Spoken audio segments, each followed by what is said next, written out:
নমস্কার বন্ধুরা, আমি সৌমেন আবারও চলে এলাম আবহাওয়ার একটি গুরুত্বপূর্ণ আপডেট নিয়ে। বঙ্গোপসাগরে তৈরি হতে চলেছে নিম্নচাপ।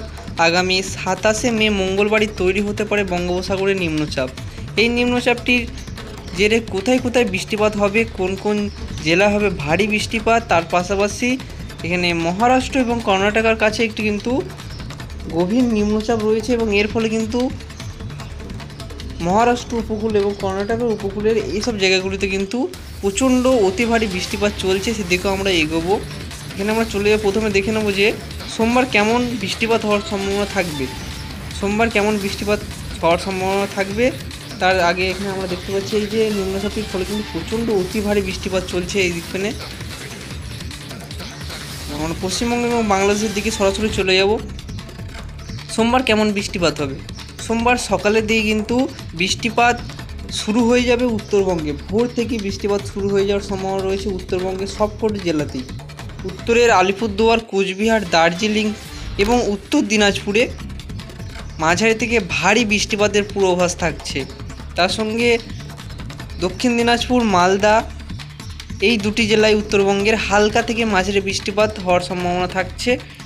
সকাল থেকে ভোরের মধ্যে কিন্তু এটি থাকছে। এবং আমরা যদি দেখি এখানে বীরভূম, মুর্শিদাবাদ, তার সঙ্গে পশ্চিম বর্ধমান, বাঁকুড়া এবং খড়গপুরের কিছু অংশে সকাল থেকে কিন্তু বৃষ্টিপাত শুরু হয়ে যেতে পারে। সোমবার সকাল থেকে বৃষ্টিপাত শুরু হয়ে যেতে পারে এইসব জেলাগুলিতে। এবং আমরা যদি বাংলাদেশের দিকে যদি দেখি, বাংলাদেশেও কিন্তু উত্তর বাংলাদেশের সবকটি জায়গাতেই আমরা দেখতে পাচ্ছি মেঘ হয়ে রয়েছে, বজ্রবিদ্যুৎ সহ বৃষ্টিপাতের সম্ভাবনা থাকছে হালকা থেকে মাঝারি। ঢাকাতেও থাকছে সকালের দিকে বৃষ্টিপাতের সম্ভাবনা। দক্ষিণের দিকটা বৃষ্টিপাতের সম্ভাবনা কম রয়েছে সকালের দিকে। আমরা যদি বেলার দিকে যাই, বেলা 12টার দিকে আমরা চলে যাব। আমরা 12টার দিকে চলে যাব। 12টার দিকে কিন্তু দক্ষিণবঙ্গে জুড়ে হালকা থেকে মাঝারি বৃষ্টিপাত শুরু হয়ে যাবে। দক্ষিণবঙ্গের সবকটি জেলাতেই হালকা থেকে মাঝারি বৃষ্টিপাত শুরু হয়ে যাবে এবং উত্তরবঙ্গে কিন্তু বৃষ্টিপাত কমবে। সকালের তুলনায় বৃষ্টিপাত কমবে, কিন্তু দার্জিলিংয়ে বৃষ্টিপাত জারি থাকবে, শিলিগুড়িতে বৃষ্টিপাত চলবে। এখানে উত্তর দিনাজপুরে হালকা বৃষ্টিপাত কিন্তু চলবে দুপুর পর্যন্তও আমরা দেখতে পাচ্ছি। বাংলাদেশেও বজ্রবিদ্যুৎ সহ বৃষ্টিপাত খুলনা, বরিশাল, ঢাকা, এখানে চট্টগ্রাম, মহেশখালী এসব জায়গায় কিন্তু হালকা থেকে মাঝারি বৃষ্টিপাত হওয়ার সম্ভাবনা থাকছে। এবং আমরা রাতের দিকে যদি আমরা দেখি, রাতের দিকে বৃষ্টিপাত হওয়ার সম্ভাবনা খুবই কম রয়েছে। রাতের দিকে দক্ষিণবঙ্গে বৃষ্টিপাত হবে না, বাংলাদেশের দক্ষিণবঙ্গে বৃষ্টিপাত হবে না রাতের দিকে, কিন্তু উত্তরের দিকে হালকা বৃষ্টিপাত হবে। মালদা এবং দক্ষিণ দিনাজপুরে হালকা বৃষ্টিপাত এবং বাংলাদেশের সিলেট এবং ময়মনসিংহের কিছু অংশে হালকা বৃষ্টিপাত হওয়ার সম্ভাবনা রয়েছে। সোমবারের আবহাওয়ার খবর আমরা জেনে নিলাম। এবং ভারতের দু একটি রাজ্যে আমরা প্রবল বৃষ্টিপাতের সম্ভাবনা আমরা দেখতে পাচ্ছি। কেরালাতে প্রচণ্ড ভারী বৃষ্টিপাতের সম্ভাবনা থাকছে এবং অতি ভারী বৃষ্টিপাতের সম্ভাবনা থাকছে মহারাষ্ট্র উপকূলবর্তী এলাকাগুলিতে। মুম্বাইতেও আমরা দেখতে পাচ্ছি অতি প্রবল ঝড় বৃষ্টি হওয়ার সম্ভাবনা রয়েছে। তার সঙ্গে কর্ণাটক উপকূলেও এখানে কিন্তু প্রচণ্ড ভারী বৃষ্টিপাত হওয়ার সম্ভাবনা থাকছে। পাশাপাশি আমরা দেখে নেবো এক নজরে বঙ্গোপসাগরে যে নিম্নচাপটি তৈরি হবে। কবে তৈরি হচ্ছে বঙ্গোপসাগরে নিম্নচাপ? মঙ্গলবার নিম্নচাপটি তৈরি হয়ে যাবে বঙ্গোপসাগরে। এখানে আমরা দেখতে পাচ্ছি উড়িষ্যা উপকূলের কাছে কিন্তু এটি নিম্নচাপটি তৈরি হচ্ছে এবং আস্তে আস্তে কিন্তু শক্তি বাড়াচ্ছে। এবং মঙ্গলবার থেকে কিন্তু নিম্নচাপের বৃষ্টিপাত উড়িষ্যাতে শুরু হয়ে যাবে এবং উপকূলবর্তী জায়গাগুলিতে পশ্চিমবঙ্গের এবং বাংলাদেশের এইসব জায়গাগুলিতে কিন্তু বৃষ্টিপাত বেড়ে যাবে মঙ্গলবার থেকে। এবং বুধবার থেকে বৃষ্টিপাত আরও বাড়বে। যদি আমরা বুধবারে যাই, বুধবার থেকে বৃষ্টিপাত বাড়বে উপকূলবর্তী উড়িষ্যা এবং পশ্চিমবঙ্গের দক্ষিণের দিকটা বৃষ্টিপাত বেড়ে যাচ্ছে আমরা দেখতে পাচ্ছি এখানে। এবং বাংলাদেশের দক্ষিণেও কিন্তু বৃষ্টিপাত বাড়ছে। এই নিম্নচাপটি কোন দিকে এগোচ্ছে সেটির দিকে আমরা একটু নজর রাখবো। বৃহস্পতিবার আমরা চলে যাবো। বৃহস্পতিবার থেকে কিন্তু নিম্নচাপটি স্থলভাগে প্রবেশ করতে শুরু করবে। তো এই নিম্নচাপটি কোন দিকে এগোচ্ছে? এই নিম্নচাপটি আমরা দেখতে পাচ্ছি উড়িষ্যা হয়ে কিন্তু এই নিম্নচাপটি প্রবেশ করতে চলেছে। উড়িষ্যা হয়ে এই নিম্নচাপটি প্রবেশ করতে চলেছে এবং উড়িষ্যা থেকে আস্তে আস্তে কিন্তু পশ্চিমবঙ্গের দিকে এগোচ্ছে। এবং এখানে আমরা দেখতে পাচ্ছি লাগাতার কিন্তু বৃষ্টিপাত হবে এই নিম্নচাপটির জেরে। শুক্রবার থেকে শনিবার পর্যন্ত এই বৃষ্টিপাত হবে দক্ষিণবঙ্গে এবং উত্তরবঙ্গে থাকছে অতি ভারী বৃষ্টিপাতের সতর্কতা। এই নিম্নচাপটির ফলে কিন্তু উত্তরবঙ্গে প্রচণ্ড বৃষ্টিপাত হবে। আর কিছু 2 থেকে 3 দিনের মধ্যে কিন্তু উত্তরবঙ্গে বর্ষা প্রবেশ করতে শুরু করে দেবে এবং উত্তরবঙ্গে কিন্তু প্রচণ্ড অতি ভারী বৃষ্টিপাতের সম্ভাবনা থাকবে শুক্রবার 30শে মে থেকে কিন্তু অতি ভারী বৃষ্টিপাতের সম্ভাবনা থাকছে। পাশাপাশি দক্ষিণবঙ্গেতেও বৃষ্টিপাত হবে। এই নিম্নচাপটির ফলে বৃহস্পতিবার থেকে লাগাতার বৃষ্টিপাত চলবে। এই নিম্নচাপটির ফলে বৃহস্পতিবার 29শে মে থেকে বৃষ্টিপাত শুরু হবে এবং লাগাতার বৃষ্টিপাত চলবে। শুক্রবার চলবে, সারাদিন বৃষ্টিপাত হবে। শুক্রবার ভারী বৃষ্টিপাত হবে দক্ষিণবঙ্গে, ভারী বৃষ্টিপাত এবং কিছু জায়গায় কিন্তু অতি ভারী বৃষ্টিপাতও হয়ে যেতে পারে। এখানে আমরা দেখতে পাচ্ছি আস্তে আস্তে এই নিম্নচাপটি কিন্তু উত্তরের দিকে সরে যাচ্ছে এবং শনিবার পর্যন্ত, শুক্রবার পর্যন্ত কিন্তু বৃষ্টিপাত চলবে। শনিবার থেকে আকাশ পরিষ্কার হতে শুরু করবে, বৃষ্টিপাতের পরিমাণ কিন্তু কমে যাবে। উত্তরবঙ্গে কিন্তু বৃষ্টিপাত বাড়বে, উত্তরবঙ্গে 30 থেকে 31 এবং এখানে আমরা যদি দেখি রবিবার থেকে বৃষ্টিপাত কমবে, মানে 29 থেকে 30 এবং 31-এ উত্তরবঙ্গে অতি ভারী বৃষ্টিপাত, বিহারে অতি ভারী বৃষ্টিপাত আমরা দেখতে পাচ্ছি। বিহার, ঝাড়খণ্ড এখানেও কিন্তু অতি প্রবল বৃষ্টিপাত হওয়ার সম্ভাবনা থাকছে।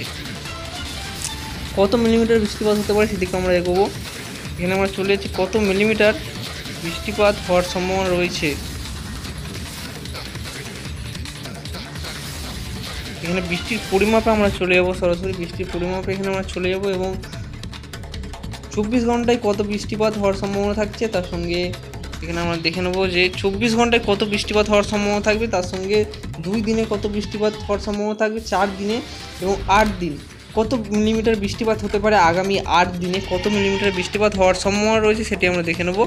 যদি আমরা কলকাতার দিকে দেখি, কলকাতাতে কিন্তু এখানে 100 মিলিমিটারের আশেপাশে কিন্তু বৃষ্টিপাত হবে কলকাতায় আগামী 8 দিনের মধ্যে। আরও কিছু দক্ষিণবঙ্গের আমরা দেখে নেব। বর্ধমান জেলায় আগামী 8 দিনের মধ্যে 100 মিলিমিটার বৃষ্টিপাত হওয়ার সম্ভাবনা থাকবে। দুর্গাপুরে 85 মিলিমিটার আগামী 8 দিনে এবং বাঁকুড়াতে 50 থেকে 53 মিলিমিটার পর্যন্ত বৃষ্টিপাত হতে পারে আগামী 8 দিনে। পুরুলিয়াতে আমরা এখানে দেখতে পাচ্ছি যে 48 মিলিমিটার পর্যন্ত বৃষ্টিপাত হতে পারে আগামী 8 দিনে।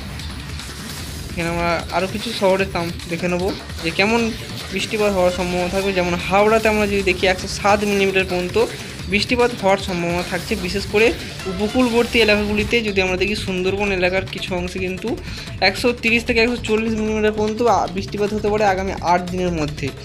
এরকম কিন্তু বৃষ্টিপাত হবে। বিশেষ করে যদি আমরা দেখি বাংলাদেশ লাগোয়া এলাকাগুলিতে একটু বেশি বৃষ্টিপাত থাকছে, কিন্তু পশ্চিমের যেসব জেলাগুলি আছে সেগুলিতে একটু কম বৃষ্টিপাত হওয়ার সম্ভাবনা রয়েছে। উত্তরবঙ্গের দিকে যদি আমরা নজর রাখি, উত্তরবঙ্গে মালদাতে যদি আমরা দেখি, মালদাতে 130 মিলিমিটার পর্যন্ত বৃষ্টিপাত হতে পারে আগামী 8 দিনের মধ্যে। এখানে আলিপুরদুয়ারে 205 মিলিমিটার পর্যন্ত বৃষ্টিপাত হতে পারে এবং শিলিগুড়িতে 333 মিলিমিটার পর্যন্ত বৃষ্টিপাত হওয়ার সম্ভাবনা থাকছে। এরকম কিন্তু বৃষ্টিপাত বাংলাদেশের ঢাকাতে 140 মিলিমিটার পর্যন্ত বৃষ্টিপাত হতে পারে। এই সিলেটের দিকে কিন্তু বাংলাদেশের বেশি বৃষ্টিপাত হবে। সিলেটে যদি আমরা দেখি 300 মিলিমিটার পার হয়ে যাবে 8 দিনে, বৃষ্টিপাতের পরিমাণ কিন্তু 300 মিলিমিটার পার হয়ে যাওয়ার সম্ভাবনা রয়েছে। এরকম কিন্তু বৃষ্টিপাত হওয়ার সম্ভাবনা থাকবে। উড়িষ্যার ভুবনেশ্বরে 156 মিলিমিটার পর্যন্ত বৃষ্টিপাত হতে পারে এবং এই দিকটা আমরা দেখব যে এখানে কিন্তু প্রচণ্ড ভারী বৃষ্টিপাতের সম্ভাবনা থাকছে।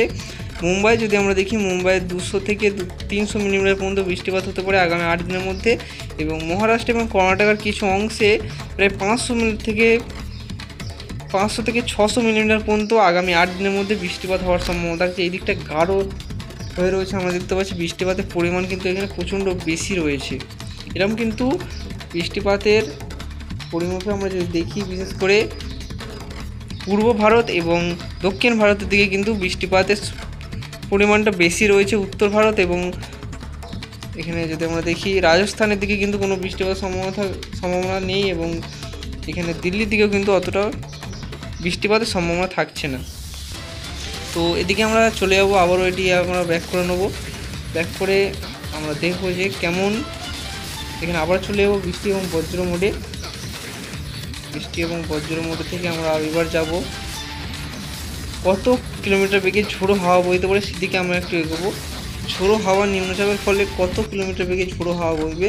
মঙ্গলবার এই নিম্নচাপটি তৈরি হবে এবং এর ফলে কিন্তু মঙ্গলবার থেকেই আমরা উপকূলবর্তী জায়গাগুলি যেমন দক্ষিণ 24 পরগনা, কলকাতা, হাওড়া, উত্তর 24 পরগনা, পূর্ব মেদিনীপুরে কিন্তু যদি আমরা দেখি প্রায় 40 থেকে 50 কিলোমিটার বেগে ঝোড়ো হাওয়া বইতে পারে এবং খুলনা এবং বরিশালের দিকে আমরা যদি দেখি এখানেও 40 থেকে 50 কিলোমিটার বেগে, কারাপাড়ার দিকে 40 থেকে 50 কিলোমিটার বেগে কিন্তু ঝোড়ো হাওয়া বইতে পারে। এরকম কিন্তু ঝোড়ো হাওয়া বইবে এবং আরও ঝোড়ো হাওয়ার গতিবেগ বাড়বে কবে থেকে, এখানে বৃহস্পতিবার থেকে কিন্তু ঝোড়ো হাওয়ার গতিবেগ বাড়বে, কারণ বৃহস্পতিবার থেকে কিন্তু নিম্নচাপটি প্রবেশ করবে। এর ফলে কিন্তু বাংলাদেশে ঝোড়ো হাওয়ার গতিবেগ সবথেকে বেশি থাকবে, প্রায় 70 কিলোমিটারের আশেপাশে কিন্তু ঝোড়ো হাওয়া বইতে পারে। বাংলাদেশের বেশ কিছু জায়গায় প্রায় 60 কিলোমিটার তো অবশ্যই, এখানে আমরা যদি দেখি বেশ কিছু অংশে কিন্তু 60 কিলোমিটারের উপরে কিন্তু ঝোড়ো হাওয়া বইবে। পশ্চিমবঙ্গে কলকাতা, হাওড়া, হুগলি, বাংলাদেশে লাগোয়া এলাকাগুলিতে ঝোড়ো হাওয়া পরিমাণ বেশি থাকছে এবং পশ্চিমের জেলাগুলিতে কম থাকছে ঝোড়ো হাওয়ার গতিবেগ। এরকম কিন্তু থাকতে চলেছে আবহাওয়া আগামী দিনগুলোতে।